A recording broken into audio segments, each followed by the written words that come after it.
mapakukong hindi ko na pinakita kung paano ginisa. Bawang sibuyas lang yan. Siyempre hindi mawala yung ating talong. Tsaka yung ating ilalaga ko to, tsaka okra. Tsaka yung ating bangus. O may nagbigay na pinsan ng manugang ko. Dinala pa galing to ng Bataan. O bira mo na, punta pa ng Bataan. Nagpunta rito para ibigyan lang kami ng bangus. Hindi yun naabutan yung manugang ko. Kaya inabot na lang kay Mapa Cooking. Thank you. Shout out sa nagbigay ng bangus. O sa manugang ko. Yung ating buro. Tsaka sabayan natin ng adobo. O ngayon magpapakulo tayo ng gulay ngayon. Sabay natin, aalisin ko to kasi magpapakulo tayo ng gulay. Sila natin. Kasi magpapakulo tayo ng, ang sarap ng buro. Sarap-sarap talaga. Ayan, magpapakulo naman tayo. Ayan, balikan natin. Kumulo na yung ating lalagay na natin yung ating talong. Pasahanguin na lang natin mamaya yan. Pagpaluto na talaga. Sabay na natin yung ating okra. Ayan, balikan na lang natin mamaya.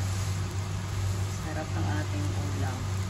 Tanghalian na yan. Ayan, tanggalin na natin yung ating mga talong at saka yung ating okra. O lalagay natin muna dito. Salain ni Mapa Cooking yan. O diba? Sarap ng ating ulam. Tanghalian. Gulay. Pampahaba ng buhay. Ayan. Tapos yung ayaw kumain ng gulay, may option si Mapa Cooking. Nagluto ako ng asarap ng talong. Tapos sabayan natin yun ng talbos ng kamote. O diba? Maparaan si Mapa Cooking. Kailangan natin ng talbos ng kamote. Diba natin yan? Saglit lang yan. O diba? Mabulis na si Mapa Cooking magluto. Sasabayin natin kaya yung ating bangus. Galingan natin yung ating gulay. O diba? Ipatik-tik natin dito sa ating strainer. O diba? Ang bilis lang si Mapa Cooking magluto. Basta may pangluto huwag lang hindi wala tayong pangluto. Kaya talaga hindi tayo makakaluto. Ayan, piprito natin ngayon yung ating bangus. Last na yan. O yung bangus natin, pinalito na ni Mapa Cooking. Ang nag-vlog ako na. Ayan. Sabayan natin ang adobo. Okay na yung aking adobo. Tingnan mo na sarap-sarap yung Mapa Cooking. Yum, yum, yum. O, diba? Ang sarap.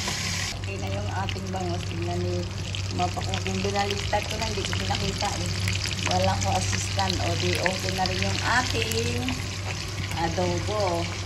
Yung ating gulay, okay na rin yung gulay natin. Yung gulay natin. Okay na to. Okay. Tapos yung ating buro, okay na rin. O diba? Yung recipe ni Mapa Cooking, no? Isang adobo, isang prito, isang buro, at saka gulay for more. Thank you sa nag-subscribe kay Mapa Cooking. Thank you sa nanood. Thank you very much. Okay na yung ating bangus naman. Makalsik. Okay na yung ating bangus. Tanggalin na ni Mapa Cooking. Puro talsik na yung ating bangus. Yehey! Ang sarap ng ulam ni Mapa Cooking. Nakita niyo na tanggal lahat yung ulo. Napaka-perfect. Oh, perfect na perfect. Oh. Diba? Yung ulo, ayan, nahuling. Nagkalaguro. Ganun talaga, hindi mo ma-perfect yung ating bangus na yan. Kasi, parang ano to eh, parang ginawang steam. I-steam yung ating bangus para sa aw-aw ko namin mamaya. Ayan, okay na yung ating ulam.